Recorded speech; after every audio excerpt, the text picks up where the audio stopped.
Island by Jules Verne. Part 2, Chapter 18. "Poor man!" said Herbert, who had rushed to the door, but returned, having seen Ayrton slide down the rope on the lift and disappear in the darkness. "He will come back," said Cyrus Harding. "Come now, Captain!" exclaimed Pencroft. "What does that mean? What? Wasn't it Ayrton who threw that bottle into the sea? Who was it, then?" Certainly, if ever a question was necessary to be made, it was that one. "It was he," answered Neb. "Only that unhappy man was half mad." "Yes," said Herbert, "and he was no longer conscious of what he was doing." "It can only be explained in that way, my friends," replied Harding quickly. "And I understand now how Ayrton was able to point out exactly the situation of Tabor Island, since the events which had preceded his being left on the island had made it known to him." "However," observed Pencroft, "if he was not yet a brute when he wrote that document, and if he threw it into the sea 7 or 8 years ago, how is it that the paper has not been injured by damp?" "That proves," answered Cyrus Harding, "that Ayrton was deprived of intelligence at a more recent time than he thinks." "Of course it must be so," replied Pencroft. "Without that the fact would be unaccountable." "Unaccountable indeed," answered the engineer, who did not appear desirous to prolong the conversation. "But has Ayrton told the truth?" asked the sailor. "Yes," replied the reporter. "The story which he has told is true in every point. I remember quite well the account in the newspapers of the yacht expedition undertaken by Lord Glenarvan, and its result." "Ayrton has told the truth," added Harding. "Do not doubt it, Pencroft, for it was painful to him. People tell the truth when they accuse themselves like that." The next day, the 21st of December, the colonists descended to the beach, and having climbed the plateau they found nothing of Ayrton. He had reached his house in the corral during the night, and the settlers judged it best not to agitate him by their presence. Time would doubtless perform what sympathy had been unable to accomplish. Herbert, Pencroft, and Neb resumed their ordinary occupations. On this day the same work brought Harding and the reporter to the workshop at the Chimneys. "Do you know, my dear Cyrus," said Gideon Spilett, "that the explanation you gave yesterday on the subject of the bottle has not satisfied me at all. How can it be supposed that the unfortunate man was able to write that document and throw the bottle into the sea without having the slightest recollection of it? Nor was it he who threw it in, my dear Spilett. You think, then, I think nothing. I know nothing," interrupted Cyrus Harding. "I am content to rank this incident among those which I have not been able to explain to this day." "Indeed, Cyrus," said Spilett, "these things are incredible. Your rescue, the case stranded on the sand, Top's adventure, and lastly this bottle. Shall we never have the answer to these enigmas?" "Yes," replied the engineer quickly. "Yes, even if I have to penetrate into the bowels of this island." "Chance will perhaps give us the key to this mystery." "Chance? Spilett! I do not believe in chance, any more than I believe in mysteries in this world. There is a reason for everything unaccountable which has happened here, and that reason I shall discover. But in the meantime we must work and observe." The month of January arrived. The year 1867 commenced. The summer occupations were assiduously continued. During the days which followed, Herbert and Spilett, having gone in the direction of the corral, ascertained that Ayrton had taken possession of the habitation which had been prepared for him. He busied himself with the numerous flock confided to his care, and spared his companions the trouble of coming every 2 or 3 days to visit the corral. Nevertheless, in order not to leave Ayrton in solitude for too long a time, the settlers often paid him a visit. It was not unimportant, either, in consequence of some suspicions entertained by the engineer and Gideon Spilett, that this part of the island should be subject to a surveillance of some sort, and that Ayrton, if any incident occurred unexpectedly, should not neglect to inform the inhabitants of Granite House of it. Nevertheless, it might happen that something would occur which it would be necessary to bring rapidly to the engineer's knowledge. Independently of facts bearing on the mystery of Lincoln Island, many others might happen, which would call for the prompt interference of the colonists, such as the sighting of a vessel, a wreck on the western coast, the possible arrival of pirates, etc. Therefore Cyrus Harding resolved to put the corral in instantaneous communication with Granite House. It was on the 10th of January that he made known his project to his companions. "Why, how are you going to manage that, Captain?" asked Pencroft. "Do you by chance happen to think of establishing a telegraph?" "Exactly so," answered the engineer. "Electric?" cried Herbert. "Electric," replied Cyrus Harding. "We have all the necessary materials for making a battery, and the most difficult thing will be to stretch the wires, but by means of a draw plate I think we shall manage it." "Well, after that," returned the sailor, "I shall never despair of seeing ourselves some day rolling along on a railway." They then set to work, beginning with the most difficult thing, for, if they failed in that, it would be useless to manufacture the battery and other accessories. The iron of Lincoln Island, as has been said, was of excellent quality, and consequently very fit for being drawn out. Harding commenced by manufacturing a draw plate, that is to say, a plate of steel pierced with conical holes of different sizes, which would successively bring the wire to the wished-for tenacity. This piece of steel, after having been tempered, was fixed in as firm a way as possible in a solid framework planted in the ground, only a few feet from the great fall, the motive power of which the engineer intended to utilize. In fact, as the fulling mill was there, although not then in use, its beam moved with extreme power would serve to stretch out the wire by rolling it round itself. It was a delicate operation and required much care. The iron, prepared previously in long thin rods, the ends of which were sharpened with the file, having been introduced into the largest hole of the draw plate, was drawn out by the beam which wound it around itself, to a length of 25 or 30 feet, then unrolled, and the same operation was performed successively through the holes of a less size. Finally, the engineer obtained wires from 40 to 50 feet long, which could be easily fastened together and stretched over the distance of 5 miles, which separated the corral from the bounds of Granite House. It did not take more than a few days to perform this work, and indeed as soon as the machine had been commenced, Cyrus Harding left his companions to follow the trade of wire drawers, and occupied himself with manufacturing his battery. It was necessary to obtain a battery with a constant current. It is known that the elements of modern batteries are generally composed of retort coal, zinc, and copper.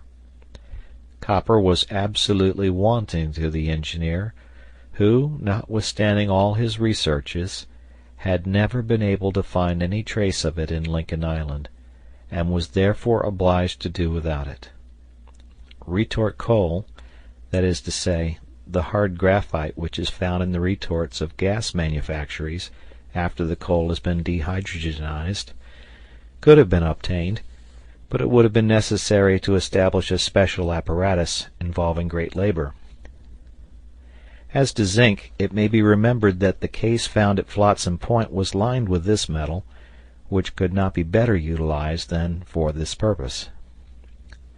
Cyrus Harding, after mature consideration, decided to manufacture a very simple battery, resembling as nearly as possible that invented by Becquerel in 1820, and in which zinc only is employed. The other substances, azotic acid and potash, were all at his disposal. The way in which the battery was composed was as follows, and the results were to be attained by the reaction of acid and potash on each other. A number of glass bottles were made and filled with azotic acid. The engineer corked them by means of a stopper, through which passed a glass tube, bored at its lower extremity, and intended to be plunged into the acid by means of a clay stopper secured by a rag. Into this tube, through its upper extremity, he poured a solution of potash, previously obtained by burning and reducing to ashes various plants, and in this way the acid and potash could act on each other through the clay.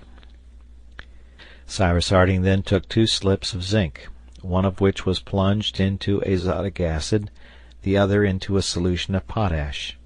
A current was immediately produced, which was transmitted from the slip of zinc in the bottle to that in the tube, and the 2 slips having been connected by a metallic wire, the slip in the tube became the positive pole, and that in the bottle the negative pole of the apparatus. Each bottle, therefore, produced as many currents as united could be sufficient to produce all the phenomena of the electric telegraph. Such was the ingenious and very simple apparatus constructed by Cyrus Harding, an apparatus which would allow them to establish a telegraphic communication between Granite House and the corral. On the 6th of February was commenced the planting along the road to the corral of posts furnished with glass insulators, and intended to support the wire. A few days after, the wire was extended, ready to produce the electric current at a rate of 20,000 miles a second. 2 batteries had been manufactured, one for Granite House, the other for the corral, for if it was necessary the corral should be able to communicate with Granite House, it might also be useful that Granite House should be able to communicate with the corral. As to the receiver and manipulator, they were very simple. At the 2 stations the wire was wound round a magnet, that is to say, round a piece of soft iron surrounded with a wire. The communication was thus established between the 2 poles. The current, starting from the positive pole, traversed the wire, passed through the magnet which was temporarily magnetized, and returned through the earth to the negative pole. If the current was interrupted, the magnet immediately became unmagnetized. It was sufficient to place a plate of soft iron before the magnet, which, attracted during the passage of the current, would fall back when the current was interrupted. This movement of the plate thus obtained, Harding could easily fasten to it a needle arranged on a dial, bearing the letters of the alphabet, and in this way communicate from one station to the other. All was completely arranged by the 12th of February. On this day, Harding, having sent the current through the wire, asked if all was going on well at the corral, and received in a few moments a satisfactory reply from Ayrton. Pencroft was wild with joy, and every morning and evening he sent a telegram to the corral, which always received an answer. This mode of communication presented 2 very real advantages. Firstly, because it enabled them to ascertain that Ayrton was at the corral, and secondly, that he was thus not left completely isolated.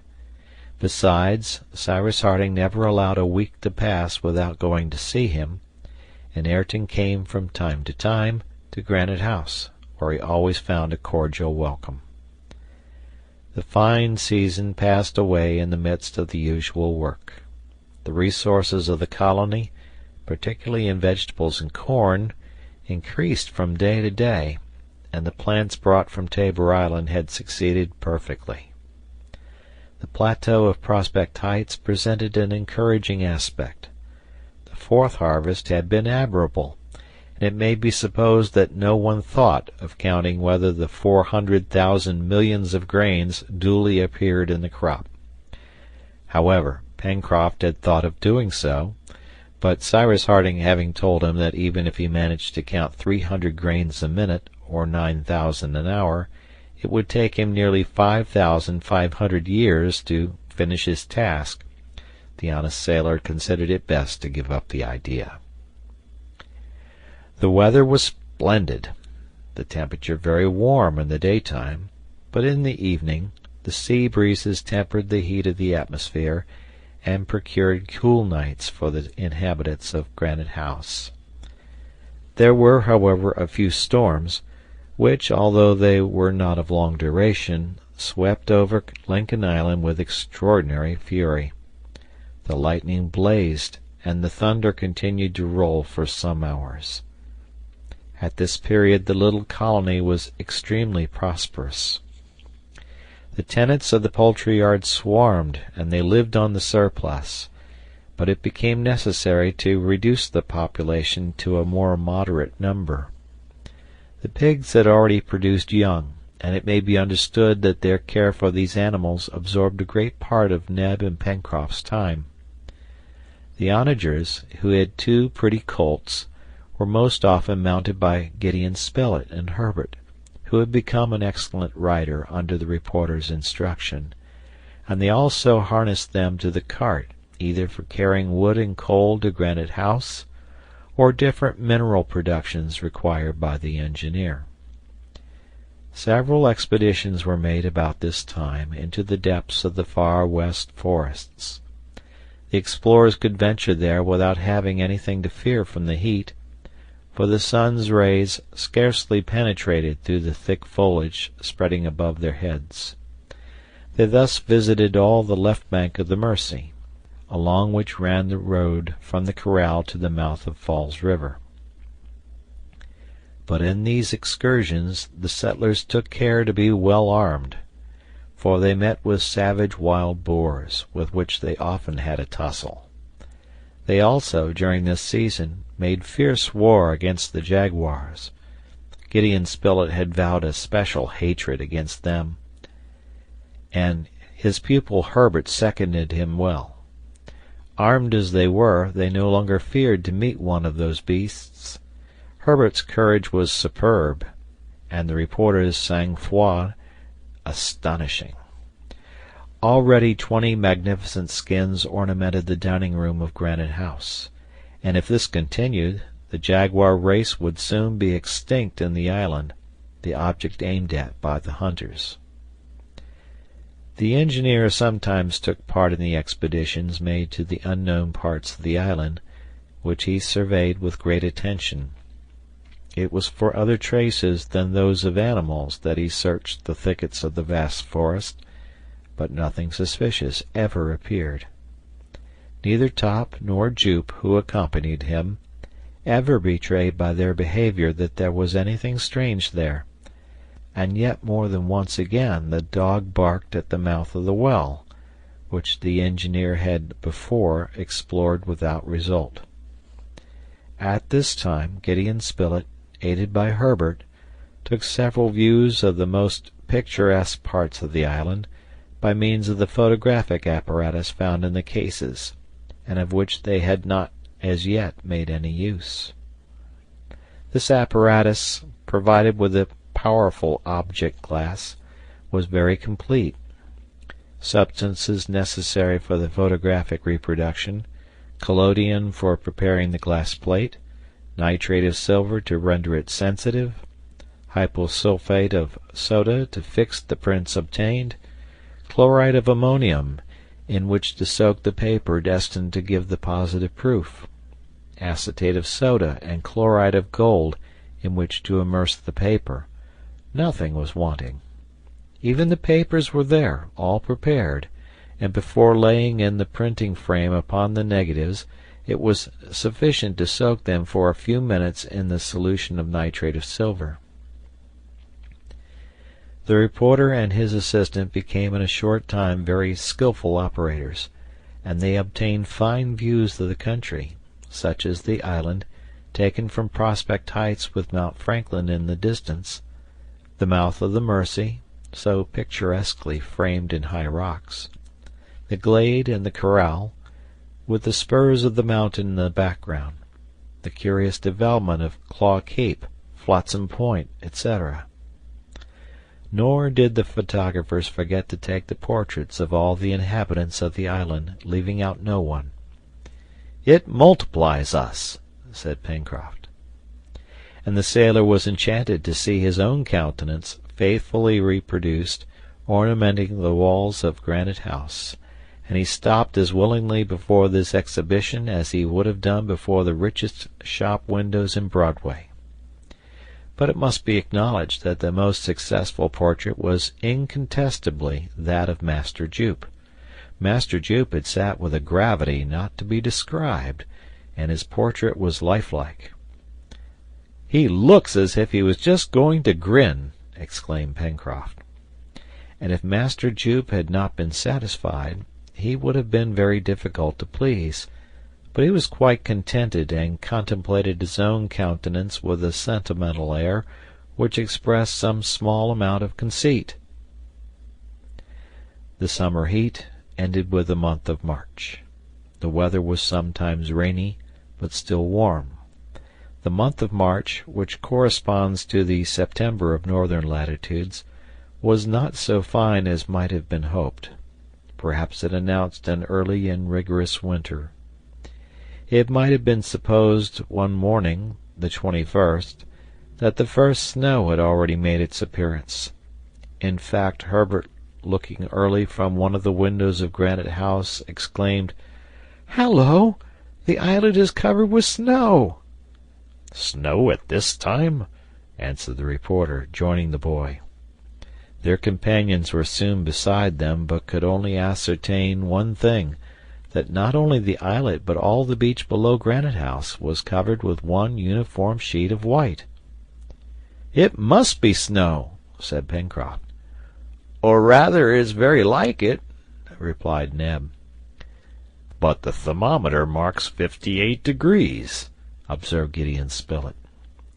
Cyrus Harding gazed at the sheet of white without saying anything, for he really did not know how to explain this phenomenon, at this time of year and in such a temperature. "By Jove!" exclaimed Pencroft, "all our plants will be frozen!" And the sailor was about to descend, when he was preceded by the nimble Jup, who slid down to the ground. But the orang had not touched the ground when the snowy sheet arose and dispersed in the air in such innumerable flakes that the light of the sun was obscured for some minutes. "Birds!" cried Herbert. They were indeed swarms of sea-birds, with dazzling white plumage. They had perched by thousands on the islet and on the shore, and they disappeared in the distance, leaving the colonists amazed as if they had been present at some transformation scene, in which summer succeeded winter at the touch of a fairy's wand. Unfortunately, the change had been so sudden that neither the reporter nor the lad had been able to bring down one of these birds, of which they could not recognize the species. A few days after came the 26th of March, the day on which, 2 years before, the castaways from the air had been thrown upon Lincoln Island. End of chapter.